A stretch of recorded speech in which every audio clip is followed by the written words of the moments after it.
Salut, Mani Garage 68 pour la revue finale du Thunder Tiger MT4 G5 Karoq Brushless 6S. Je vous l'ai dit dans la vidéo de déballage, clairement avec le montage d'origine ne pas dépasser 4S, c'est quelque chose que j'ai expérimenté sur le terrain aussi. Même en 4S on peut avoir des petits dégâts, pas quelque chose de très méchant. J'ai tout simplement cassé une dent sur la couronne principale du slipper qui est en plastique, ce qui n'est pas négatif puisqu'il vaut mieux casser une dent sur une couronne à 2 € que d'exploser le diff complet arrière. Nettement moins cher et nettement plus facile à réparer. Qu'est-ce qui m'est arrivé d'autre sur cette machine? Ben rien, j'ai mis mon diff central, j'ai rallongé mon cardan arrière et je roule en 6S maintenant depuis 5 heures. Elle a passé 5 heures en 4S, 5 heures en 6 dans la boue, à faire des sauts, à faire des backflips, des frontflips, tout ce que vous voulez. La caisse est absolument entière. Je suis impressionné du travail qu'a fait Thunder Tiger sur cette machine, puisque j'avais le rival de Team Asso qui n'est rien d'autre qu'un MT4 de chez Thunder Tiger. Donc casse d'amortisseur, casse de triangle, casse de fixation de triangle, casse de tourelle de suspension et un gogo. Enfin, la machine a été déchiquetée avec le pauvre petit combo d'origine 4S.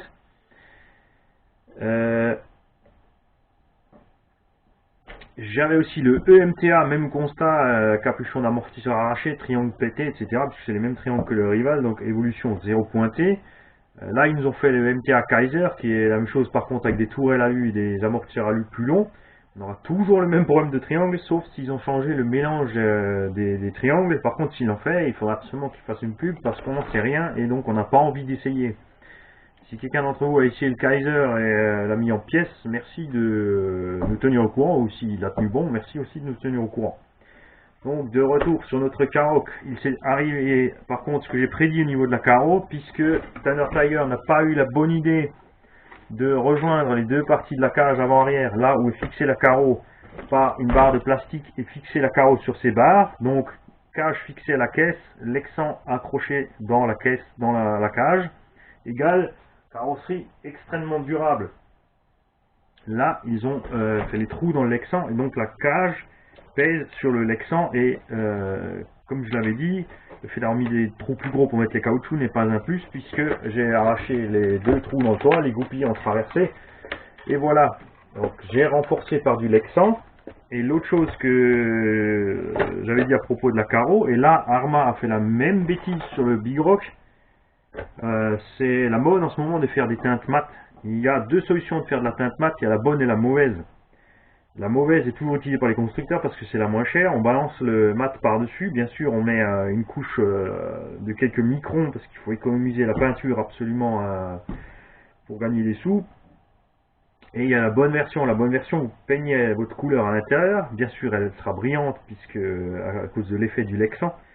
Et vous balancez du vernis mat à l'extérieur, comme j'ai fait sur la carrosserie du Axial Yeti XL. J'ai fait un gunmetal mat.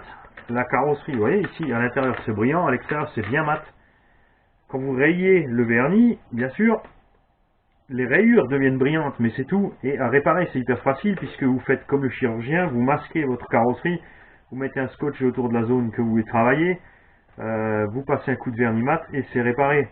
La carrosserie du Axial Yeti a 2 ans, j'ai absolument rien à faire dessus, elle est toujours mate et la peinture est toujours là.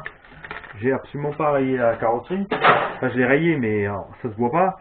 Et là, sur le système que font les constructeurs, et ben vous voyez, on voit à travers. Salut les gars, je vous vois quand même, même si je suis de l'autre côté du capot. Et ça c'est vraiment dommage, parce que pour refaire ça, il faudra masquer tous les autocollants, les fenêtres, enlever la cage, etc. et repasser une couche de peinture extérieure, ou alors faire la même chose à l'intérieur, c'est-à-dire tout masquer, mettre une couche dedans et repasser du vernis mat à l'extérieur. Donc du boulot en perspective, mais la cage par contre quant à elle a résisté à tout.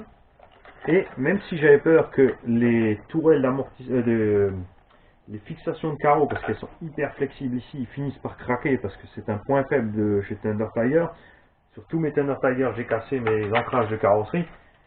Et ben ce n'est pas arrivé sur le Karoq. Et j'ai rajouté aussi le petit arceau central de Obaou Hyper MT, qui est toujours là, j'en ai commandé un deuxième.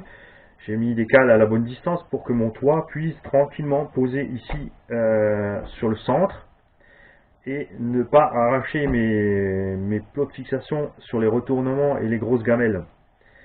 J'ai aussi mis deux petites cales ici pour distancer le pare-choc de la carrosserie. D'origine, il est complètement posé dessus, donc à moins de touchette, il va arracher le museau de la carrosse, ça c'est dommage.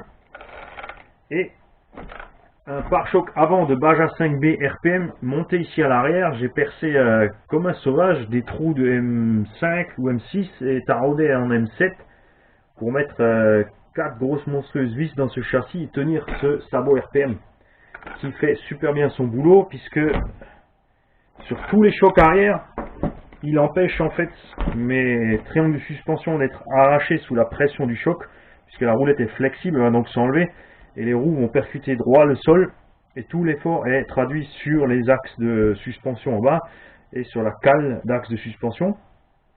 Thunder Tiger livre tout un jeu de cales de suspension avec, au cas où si vous les endommagez. Je n'en ai pas eu besoin, la machine a 10 heures de fonctionnement maintenant, 4 en 5S et en 4S et 5 ou 6 heures, il faudrait que je vérifie mes notes, en 6S avec mon petit différentiel central Arma et mon cardan rallongé, absolument aucune casse de transmission. C'est vraiment génial. La voiture a fait des sauts, des speedruns, elle a roulé dans la boue et tout ce que vous voulez, et elle est toujours entière. Même les vis n'ont pas pris la rouille. Juste là, les vis dans les pare-boues, mais ça c'est ma faute. En fait, j'ai lavé la carrosserie la semaine dernière, et au lieu de la souffler comme je fais d'habitude, je l'ai laissé sécher là en bas. Donc ça c'est juste c'est quelque chose de très simple à enlever, la petite rouille là-bas sur les vis. Mais sur la caisse, on n'a pas ce problème, celle-là a été soufflée et lubrifiée. Elle est toujours entière. Le châssis ne souffre d'aucune déformation. Je n'ai ni cassé de triangle, ni banané de cardan, puisqu'ils ont ici eu la bonne idée de passer les cardans en 6 mm. Les noix de sortie n'ont pas plus d'usure que ça. C'est vraiment une chouette machine, j'en suis très content. J'ai ici passé dessus les roues du Big Rock, qui lui donne personnellement, je trouve, un look un peu plus agréable que les roues d'origine Thunder Tiger, que je vais vous montrer là.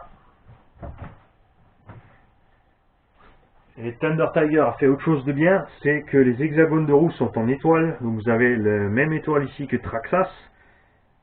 C'est quelque chose qui manque sur beaucoup de machines comme le Obaou Hyper MT par exemple, parce qu'un hexagone en étoile, contrairement à un hexagone simple, si la roue se desserre un peu, ne va pas glisser tout de suite. On a un bien meilleur maintien en fait de la jante sur l'hexagone, et sur des véhicules surtout qui sont prévus donc d'origine sans différentiel central, c'est un must, et Thunder Tiger l'a fait. Je suis donc positivement surpris de ce Thunder Tiger. C'est une super machine de loisir. Si vous l'achetez d'origine, vous pouvez l'avoir à partir de 450 € RTR. Ne dépassez pas le 4S si vous ne mettez pas de différentiel central, ça c'est clair et net, je ne le redirai jamais assez. Et gaffe aux atterrissages en 4S, lâchez bien absolument vos gaz. Si vous voulez faire des séances de saut, c'est la raison pour laquelle j'ai cassé une dent sur la couronne. Je n'ai pas desserré mon slipper avant de faire ma séance de saut. Il vaut mieux desserrer le slipper d'un petit quart de tour supplémentaire pour faire la séance de saut, même si vous patinez un peu au démarrage. De toute façon, pour les sauts, on part rarement brutalement. On part bien progressivement et ensuite on atteint notre vitesse raisonnable pour notre saut. Il y a de quoi faire en l'air. Un slipper desserré n'empêche pas de faire les figures, puisque les roues ne sont pas en contact avec le sol. Il n'y a aucun patinage de slipper, les roues emmènent la machine dans le sens où vous voulez la faire aller, il n'y a aucun problème, mais au moins à l'atterrissage on ne casse rien. Donc tout ce que je vais faire sur cette caisse, c'est des vidéos en 6S, puisque je vous ai fait encore aucune vidéo en 6S. Cette machine en 6S, c'est vraiment un régal à rouler. C'est pour ma part définitivement plus près d'un Truggy que d'un Monster, on va dire que c'est un Muggy. Tout comme par exemple le Erego ou 2-3 autres machines. Il est très léger de par sa conception, on est à tout juste 4,5 kg équipé. ce qui lui permet aussi de bien résister justement à toutes ces gamelles et tous ces tonneaux qu'il prend. Je me suis déjà tapé un arbre en pleine frontale, en pleine poire, il n'a rien eu. Sur la cage, atterri avec l'arrière sur un parpaing, etc. etc. Il a survécu avec 2 petites modifications de rien du tout, enfin 3, donc l'arceau, le pare-choc arrière et un différentiel central qui m'a coûté 25 € frais de port compris, et un petit coup de soudure pour allonger un cardan. Beaucoup d'entre vous ne pourront pas faire cette soudure, c'est absolument pas un problème. Je suis sûr qu'il y a un garagiste près de chez vous super sympa qui va se faire un plaisir si vous allez chez lui pour lui dire écoute voilà j'ai coupé mon cardan en 2, là il y a un petit tube, est-ce que tu peux me faire une soudure contre une petite bouteille de vin et un saucisson. M'étonnerait qu'il n'y ait pas un garagiste qui vous soude ça, ou un atelier de mécanique générale tout simplement. Voilà tout ce qu'il y a à dire sur le Karoq, 0 casse, très content, super fun à rouler. A bientôt sur les vidéos de run en 6S. C'est forcément là que je vais vous casser un truc.